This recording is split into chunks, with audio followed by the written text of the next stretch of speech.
মানে এফডিসির ময়লা পরিষ্কার করা তো শিল্পী সমিতির কাজ না। অবশ্যই।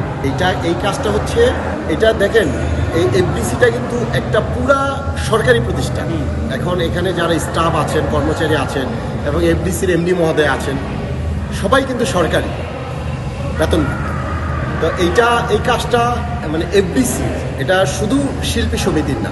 যদি শিল্পী সমিতি আগ বেড়ায় এটার কাজ করে তাহলে এটা ওনারা করতে পারে, কিন্তু যেহেতু এটা শিল্পী সমিতিরই এককভাবে কাজ না, সেই জায়গায় আমি বলবো যে এটা আমার মনে হয় যে এফডিসির পরিষ্কার পরিচ্ছন্ন এবং মানে সবটুকু এটা এফডিসির এমডি মহোদয় এবং এফডিসির যারা স্টাফ আছেন ওনারা একটু গভীর মনোযোগ দিলে আমার মনে হয় ভালো।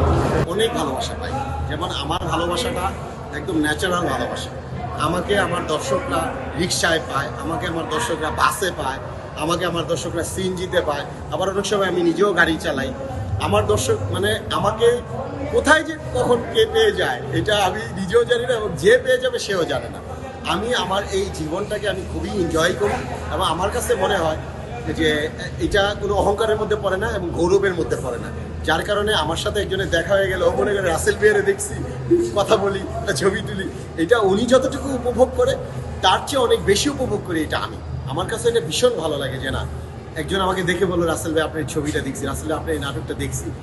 উনি যে ফিল দিয়ে আমার সাথে কথাটা বলে বা আবেগটা দিয়ে আমাকে বলে, আমি সেই আবেগটাকে মানে বুকে টেনে নিয়ে আমিও ওনার সাথে এইভাবে কথা বলি।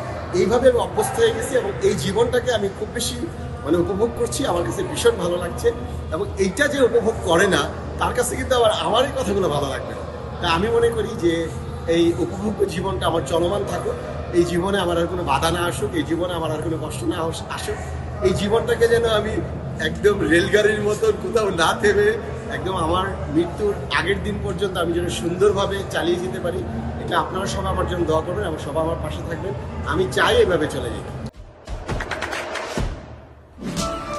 দেশে দেশে সবার সাথে দ্য নিউজ।